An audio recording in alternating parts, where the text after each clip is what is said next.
ഇന്ന് തന്നെ സബ്സ്ക്രൈബ് ചെയ്യൂ, നിങ്ങളുടെ പ്രിയപ്പെട്ട ഷോസ് കാണൂ. പിന്നെ എന്നോട് നീ ഇവിടുന്ന് ഇറങ്ങിപ്പോവാൻ പറയുന്നുണ്ടല്ലോ. കൂടി വന്ന ഒരു 2 ദിവസം കൂടി നിനക്കിത് നിന്റെ കുടുംബം ഒന്ന് പറയാൻ പറ്റുള്ളൂ. പിന്നെ ഇത് സർക്കാരിന്റെ മുതലാ. ഒന്ന് തിരക്കിക്കളയാന്ന് കരുതി കേറിയതാ. ഇവിടെ വന്നപ്പോ ബാക്കി കഥ നിന്റെ രാഘവേട്ടനും പറഞ്ഞു തന്നു. സത്യമേ, ഇതാ വെള്ളം.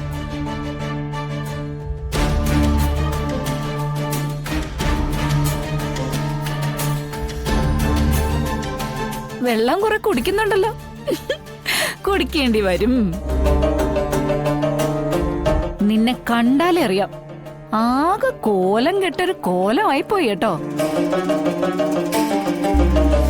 നീ 1000 2000 ഒക്കെ ചോദിച്ച് നാട് മുഴുവൻ തെണ്ടിത്തിരിഞ്ഞ് നടക്കുന്നുണ്ടെന്ന് ഈ നാട് മുഴുവൻ അറിഞ്ഞു.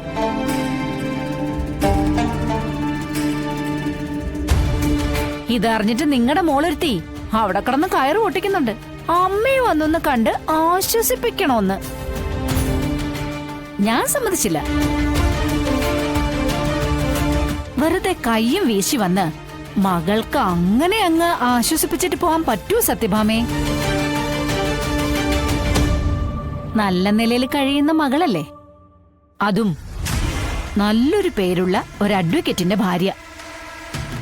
ഇത്രയും കഷ്ടപ്പാടിൽ മൂക്കുകൊണ്ട് ഇക്ഷായും ഇമ്മായും വരയ്ക്കുന്നവരെ കാണാൻ വരുമ്പോ എന്തെങ്കിലും ഒരു സഹായം ചെയ്തു കൊടുക്കാനല്ലാതെ പിന്നെ എന്തിനാ വരുന്നത്? അതിനിപ്പോ സാധിച്ചില്ലെങ്കിൽ പോവരുത്. ഭാമയോടായതുകൊണ്ട് പറയാം, കണ്ണായ കുറച്ച് സ്ഥലം വാങ്ങിക്കാനായിട്ട് കുറച്ചു പണം പെട്ടെന്നങ്ങ് മറിച്ചു. അതുകൊണ്ട് നെറ്റിയിൽ പോറാൻ പോലും കാശില്ലാത്ത അവസ്ഥയില് ഞെരുങ്ങിയാ മുന്നോട്ട് പോകുന്നത്. പിന്നെ ഓർത്തു, ഇതൊക്കെ നിങ്ങൾ അനുഭവിക്കണം. ഒരു കാലത്ത് മഹാറാണിയെ പോലെ കാലുമേ കാലും കയറ്റി വെച്ചിരുന്ന് ചെയ്തു കൂട്ടിയ ദുഷ്ടത്തരത്തിന്റെയൊക്കെ ഫലം ഈ ഭൂമിയിൽ തന്നെ അനുഭവിച്ച് തീർക്കാതെ ഒടയ തമ്പുരാൻ അങ്ങോട്ട് വിളിക്കില്ല ഭാമേ. ആ ശാലിനിയെ ഒരുപാട് കണ്ണീര് കുടിപ്പിച്ചിട്ടുണ്ട് നീ. ശാലിനിയെ മാത്രമല്ല, നിന്നെ സ്നേഹിച്ചവരെയൊക്കെ ഒരു തരത്തിലല്ലെങ്കിൽ മറ്റൊരു തരത്തിൽ നല്ല ഭംഗിയായിട്ട് നീ ദ്രോഹിച്ചിട്ടുമുണ്ട്. അതിനെല്ലാം എണ്ണി എണ്ണി കണക്ക് പറയാതെ പറയിപ്പിക്കാതെ ഈ ഭൂമി വിട്ട് പോവാനാവൂ നിനക്ക്? ഇല്ല, ഇതല്ല, ഇതിലപ്പുറം നീ അനുഭവിക്കണം. ഞാനായിട്ട് വരുത്തി വെച്ചതല്ലേ, അത് ഞാനായിട്ട് തന്നെ അങ്ങ് അനുഭവിച്ചോളാം. പാതി അനുഭവിക്കണമെന്ന് പറഞ്ഞേ ഞാൻ നിന്നെ ഇങ്ങോട്ട് വിളിച്ചോന്ന്. വിളിച്ചോടി? ഇല്ലല്ല. ഇനി മേലാൽ ഇതുപോലുള്ള വർത്തമാനം പറഞ്ഞുകൊണ്ട് എന്റെ കുടുംബത്തിൽ കയറി വന്നേക്കരുത്. ഇപ്പൊ ഇറങ്ങണം ഇവിടുന്ന്.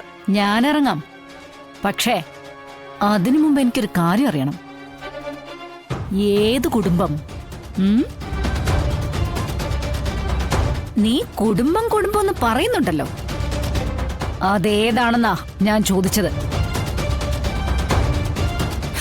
ഇതാണോടി കുടുംബം? ഇത് ഇന്നോ നാളെയോ മുങ്ങാനിരിക്കുന്ന ഒരു കപ്പലല്ലേ?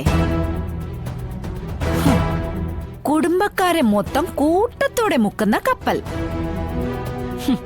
ഇതിലേക്ക് ആരോടിക്കേറി വരാനാ? പിന്നെ എന്നോട് നീ ഇവിടുന്ന് ഇറങ്ങിപ്പോവാൻ പറയുന്നുണ്ടല്ലോ.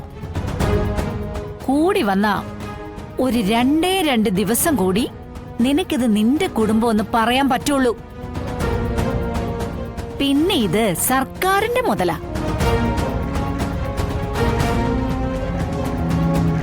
നാട്ടുകാർക്ക് ആർക്കും വേണമെങ്കിൽ കേറി ഇറങ്ങി നിരങ്ങാനുള്ള സ്ഥലം. ചിലപ്പോ ഞാനിതങ്ങ് വാങ്ങിച്ചു നിരിക്കും. ജപ്തി ചെയ്ത് ലേലത്തിൽ വെക്കുമ്പോ കാശുള്ളവർക്ക് വന്ന് വില പറയാലോ. പിന്നതെ ഒറ്റ കാര്യം എനിക്ക് പറയാനുള്ളൂ, അതും ഉള്ള സ്നേഹം കൊണ്ട് പറയുന്നതാ. ഇവിടെ നടിച്ചിറക്കുമ്പോ പ്രീതി അവിടെ ഉണ്ടല്ലോ, 2 ദിവസം അവിടെ പോയി നിൽക്കാലോ എന്ന് കരുതി അങ്ങോട്ടേക്കൊന്നും ഓടിക്കേറി വന്നേക്കരുത്. ബുദ്ധിമുട്ടാകും.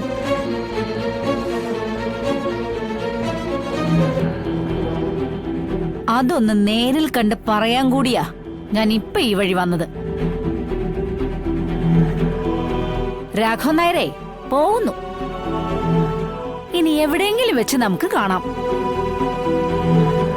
കൃത്യമായിട്ട് പറയാൻ നിങ്ങൾക്കൊരു സ്ഥലമില്ലാത്തതുകൊണ്ടാ ഞാൻ ഇങ്ങനെയൊക്കെ പറയുന്നത്. എന്നാ വരട്ടെ സത്യഭാമേ.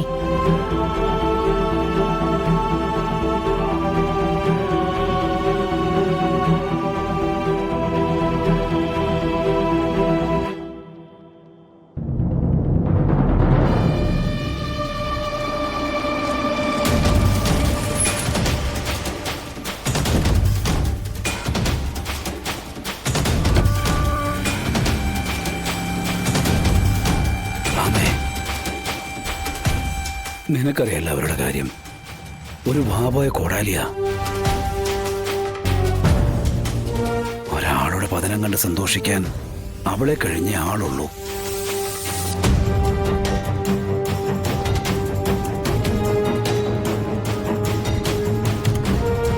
സത്യമേ,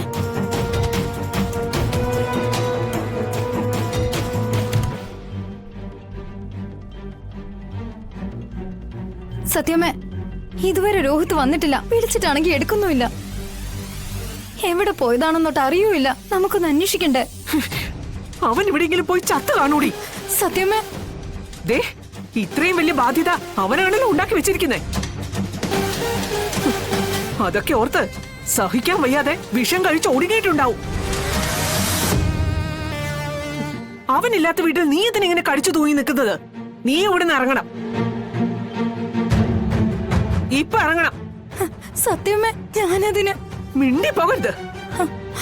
ദേ, അവന് നീ ഒന്നും ഇനി എന്റെ കൺമുമ്പിൽ പോലും വന്നേക്കരുത്. ഇപ്പൊ ഇവിടെ നിന്ന് ഇറങ്ങ്.